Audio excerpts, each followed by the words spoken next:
ګرځو تل پسرا سترګو هر وخت په غوسه کې یو نه کوو پروا د چا نه د چا کیسه کې یو غلی شرقي به بیا به وروسته سوځای کې مرګ چې شی ولګي زندر نه سبلای کې مرګ چې شی ولګي زندر نه سبلای کې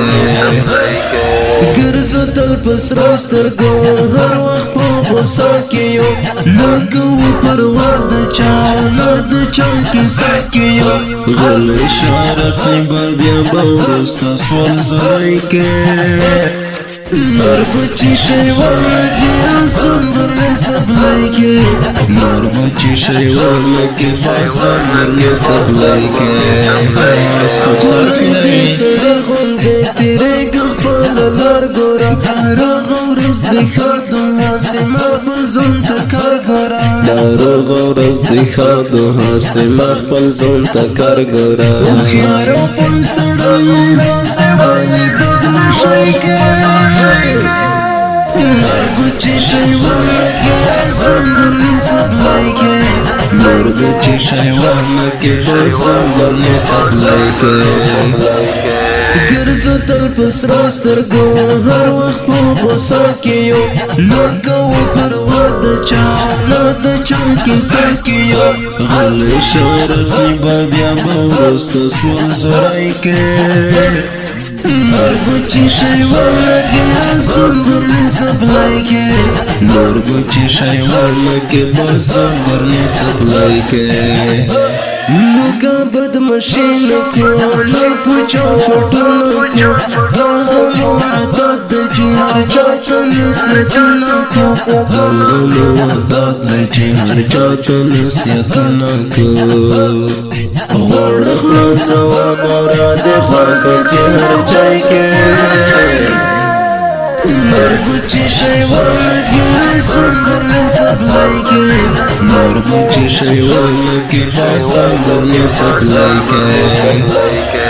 ګرځو تل پسرا سترګو هر وخت په غوسه کې یو نه کوو پروا د چا نه د چا کیسه کې یو غلی شرقي به بیا به وروسته سوځای کې مرګ چې شی ولګي زندر نه سبلای کې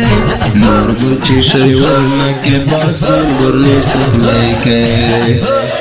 بیا د څڼې ور ورځي ته ګزمې وتې زه د خلاص ورقې به وجبتو پسې وتې زه د خلاص ورقې به وجبتو پسې وتې رابر ورته تېر شوی اوس دې ولې کنکرۍ کوې مرګ چې شی ولګي زندر نه سبلای کې مرګ چې شی ولګي زندر نه سبلای کې ګرځو تل پسرا سترګو هر وخت په غوسه کې یو نه کوو پروا د چا نه د چا کیسه کې یو غلی شرقي به بیا به وروسته سوځای کې مرګ چې شی ولګي زندر نه سبلای کې مرګ چې شی ولګي زندر نه سبلای کې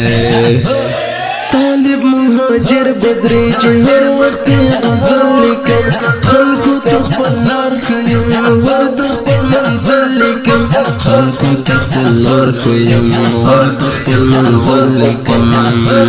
منلی یم زه شاعر په شاعرۍ کې مرګ چې شی ولګي زندر نه سبلای کې مرګ چې شی ولګي زندر نه سبلای کې ګرځو تل پسرا سترګو هر وخت په غوسه کې یو نه کوو پروا د چا نه د چا کیسه کې یو غلی شرقي به بیا به وروسته سوځای کې مرګ چې شی ولګي زندر نه سبلای کې مرګ چې شی ولګي زندر نه سبلای کې د دې ښایسته او جذباتي نظم لپاره شاعري کړې د طالب مهاجر بدري فرمایش کوونکي ملګري دي عمر سرچپه لونګین شارټکټ الهام منګل عاتق الله پرهیز په اواز د خاکسار فدایي ریکارډینګ خاکسار سټوډیو خوست